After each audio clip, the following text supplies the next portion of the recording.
Hey guys, so I wanted to do a follow-up video for Spiral Dynamics because there were some things that I failed to say that I think are important. So, so if you didn't see the first one, then this one won't mean a lot to you. So if you didn't see it, go back and watch it. Um, it's a bit lengthy, but quite short if you consider the whole model and everything that it entails. Um, there's just a lot of information.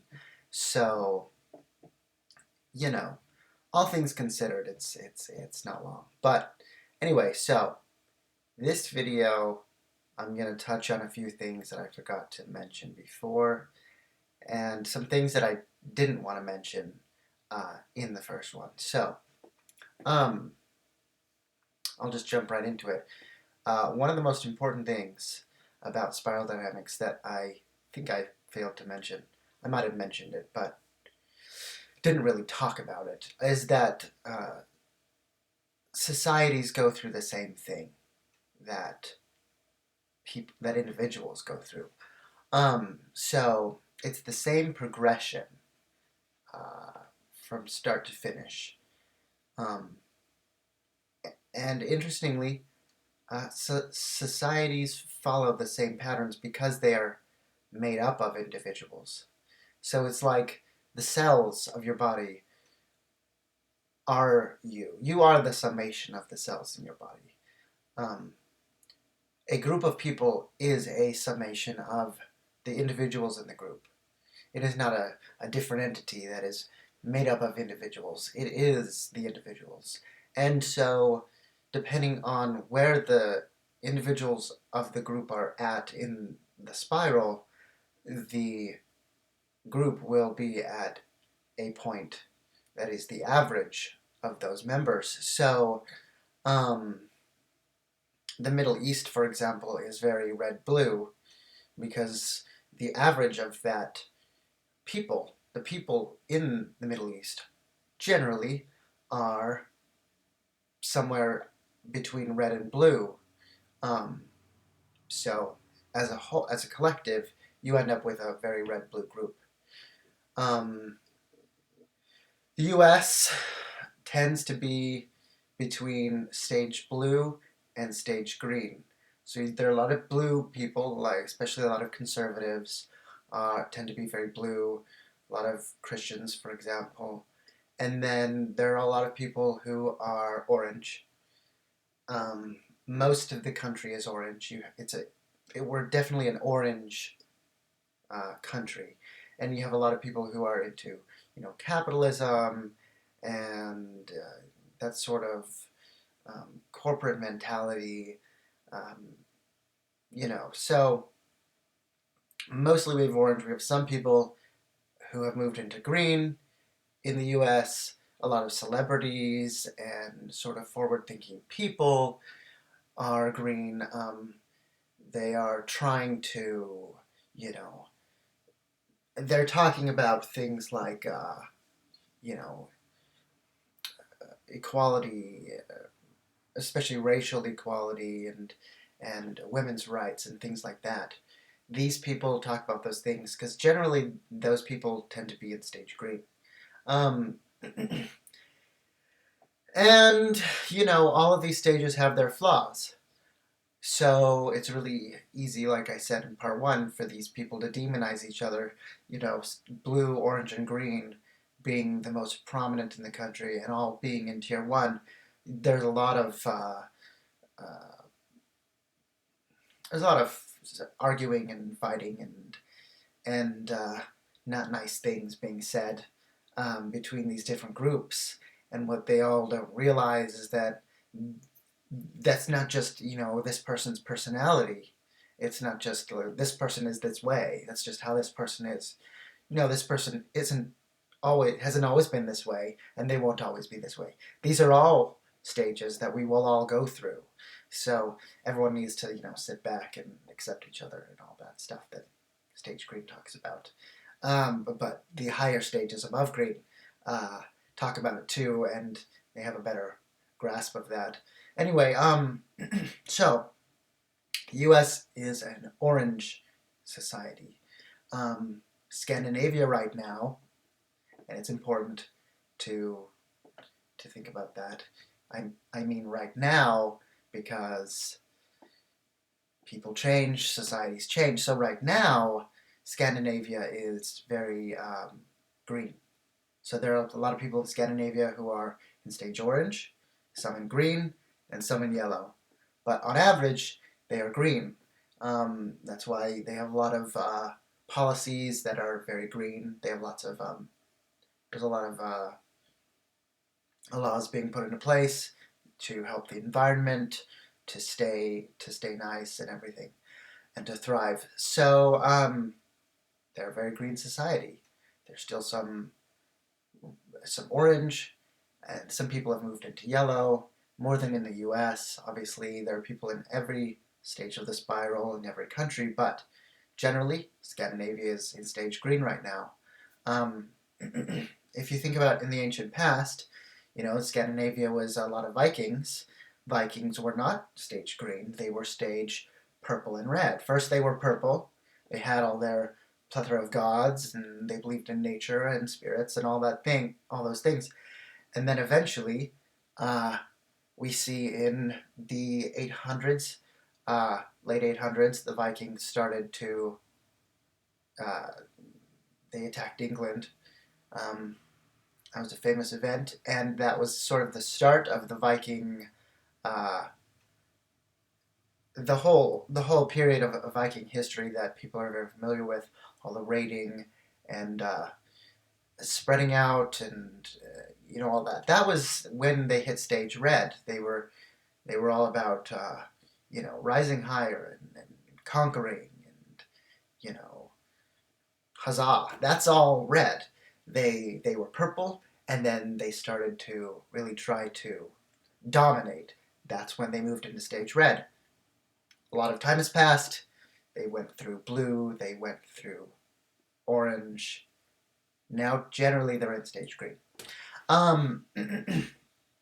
So yes, societies, groups, any size group goes through the spiral. Like individuals, it is a summation of the individuals in the group. So a group that is new doesn't necessarily start at stage beige, if such a thing exists in a group, or purple, but they start wherever the group members on average are. So if a group of people get together to form a group, and they are mostly stage green people, the group will be stage green at its start.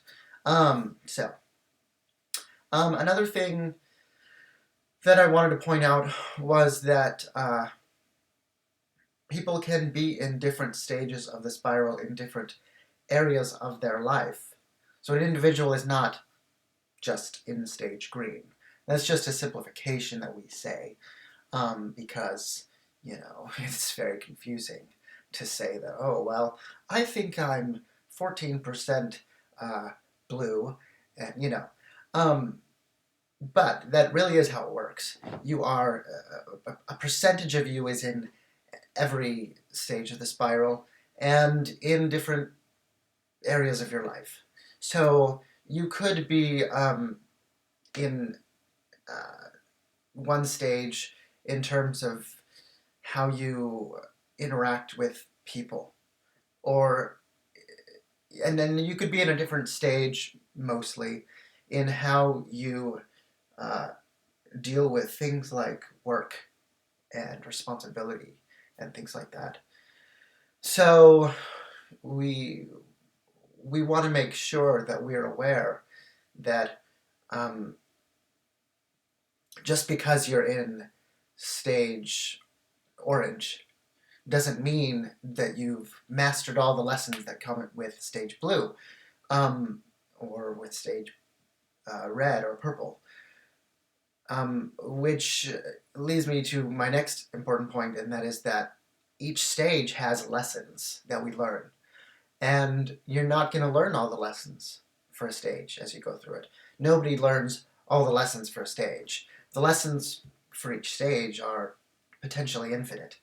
But I think I mentioned in the first video there are good things and bad things from each stage. You want to leave the bad things behind you when you move to the next stage and take the good things with you, but not everybody takes the good things with them. And not everybody even learned the good things in the first place. So you will learn some of the good lessons, but you won't learn all of them. So don't, there's always the tendency of human beings to take something like this and think that the higher you are, the better you are. You're better than people who are lower. That's not how it works. Like I said before, with a butterfly and a caterpillar, the butterfly isn't better than the caterpillar. It's just different. It's reached a new stage in its evolution, but it's not inherently better than a caterpillar. So you want to learn the good lessons and take them with you, but you may need to do some looking inward, self-reflection, and look at the previous stages. Try to find what good lessons you might have missed on your way through them, and then go back and look at those lessons. See if you can learn those things that you didn't learn the first time. This is a good thing for people to do. The next thing that I want to talk about is people who, and I've seen this a lot with people I know, various people I know, depends on, everybody's different, but generally people who have had trauma, and the greater the trauma, then the greater the effect. People who've had trauma in their life tend to not follow this model as much as other people, which is an interesting concept. People who have had especially traumatic childhood experiences, like abuse and things like that, they don't fit as well into a specific stage of the spiral, because everyone's at different stages. Sometimes you'll be in the middle of two stages, a little more leaning this way or this way, but mostly, in most areas of your life, you sort of gravitate to one place. So you may not have learned all the lessons in this area of your life, or in this area of your life, but overall, you tend to be in similar stages in each area of your life. But people who have undergone trauma, especially in childhood, in the important developmental years, they seem almost shattered. They'll be in this stage in this area of their life, and they can be in a completely different stage in this area of their life, and a completely different stage in this area of their life. So I don't know if there's really a good fix for this, other than a lot of hard work. But it is definitely something I've noticed, that people who suffer trauma tend to be kind of all over the place on the spiral in different areas of their life.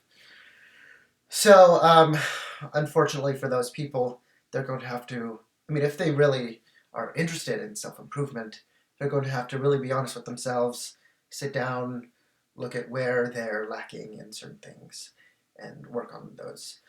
But, let's be honest, we all do. So, we all need to do that.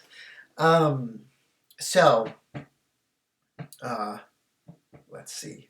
The next thing I wanted to say is that about these sort of about the way that the development works in relation to this model is, like I mentioned in the first video, this is a values model. This does not determine a lot of things about a person. This is not a model to describe humans as a whole. It's a way to describe what is important to a person or to a group. So it's a values model. So it does not, if you're in stage green, that does not tell people what kind of personality you have. It doesn't tell people how responsible you are. you can be irresponsible or really responsible in stage green. If you're in stage yellow, you can be an introvert or you could be an extrovert. If the stage does not relate to these things, it does not determine whether you're nice or you're mean. Um, if you're a loud person or a quiet person, none of these have anything to do with spiral dynamics. Spiral dynamics determines what is important to you, where you put your focus in life. So if you are a stage blue person, you're going to, what's important to you is going to be following the rules and, creating a strong community, things like that. If you're in stage orange, what's important to you is going to be, rising higher, being the best you, um, and not caring so much about community, caring more about your own self and not only in a selfish way. Anyway, I don't need to recap part one, but that should give you an idea of what I mean. What you value is what this model is about. It's not about your personality or, any of those things. So many things are not taken into this model. This model is about values. But there is one thing that sort of moves along with this model, and that takes me into something I wanted to touch on kind of in this last section of the video, and that is the law of one. So if you've never heard of the law of one, you probably just want to close this video now because the rest is not going to make sense to you. I will do a video on the law of one later, but for now, this will only really apply to people who are already familiar with the law of one. So if you're familiar with the law of one, you know that in the book, Ra talks about densities. And, humans are third density right now, according to Ra. And different things have different densities, and he talks about how in this octave of reality there are 7 densities. Humans are right now in third density. He talks about how each density is made up of 7 subdensities, and each of those is made up of 7 sub-subdensities, and so on and so forth infinitely. Well, I eventually came to this realization. May have been a download or something, but it occurred to me that the 7 subdensities of third density are these stages of the spiral. So he says that once you move past the 7th subdensity, then you're in the first subdensity of the next density. So the last density of second density would have been when we were animals and not yet self-aware. And Ra explains that when you become self-aware as an animal, say a lot of pets, like cats and dogs, who live domestically with people, they start to become self-aware. They start to see how humans operate, and they start to take on certain traits that humans have. One of those being self-awareness, especially when you give them a name, and they sort of start to feel what identity is. So second density, highest subdensity of second density, you're still unaware. That would be beige. And then you become self-aware, you're now in third density. That would be stage purple. You're now in the first subdensity of third density, which is spiral stage purple, where you have self-awareness, and you're starting to you're starting to look at and develop these bigger understandings of how life and the universe work. You've reached a new level of evolution, and as you go through these stages of the spiral, you're working up the subdensities, because as I pointed out in the first video, you work up through the spiral as you increase in consciousness. Every experience that affects you increases your level of consciousness. As you experience more and more things, you are becoming more and more conscious of reality. And then, as Ra explains in the Law of One, you move up through the subdensities as you increase in consciousness. So it seems very clear to me that these spiral dynamic stages and the subdensities that Ra talks about are one and the same. And as you move up, you're going through green and yellow, and you get to turquoise, and you've reached a whole new level of being, really. I mean, if you look at people in turquoise, they've sort of, in some ways, disconnected from the troubles of the world. And so you've expanded your way of thinking and your own community to include, the universe. You're not thinking about your community on Earth. You're thinking about the Earth as a community, and even beyond that, the galaxy and the universe as a single, intertwined community where everything really affects everything else on some level. So basically, what that looks like is fourth density. If you read the Law of One, which if you're still here, you probably have, you'll notice that when Ra talks about fourth density, he's very well describing stage turquoise and whatever might come after that. So, I haven't heard anyone else talk about this, though someone else may have come to this conclusion as well. But I really feel confident that this is the case, and that this is going to, eventually people are going to start talking about this, because not a lot of people are into the Law of One, and not a lot of people are into spiral dynamics, and the crossover of those. I mean, the people into both of those is very small. I don't know if I've even met anyone who is into both of those things. But as more and more people start to look at both, a lot of people are going to make the same connection, and I think people are really going to start talking about it, and eventually it's going to be taught to children, as part of regular a child's regular upbringing.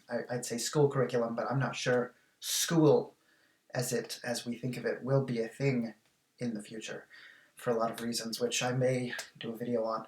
Anyway, so yeah, those are all the things I wanted to say about spiral dynamics, sort of to wrap it up. I doubt I will do more spiral dynamics videos. As I said before, Leo Gura has amazing videos on spiral dynamics. So if you want to know more about spiral dynamics, I would go watch his videos. I did put the links to his videos into the description of my part one, spiral dynamics. So if you want to watch those, I highly recommend it. Please go do that. They're long, but they're very, very informative. They're very good. So thank you. That is all, and I will see you next time.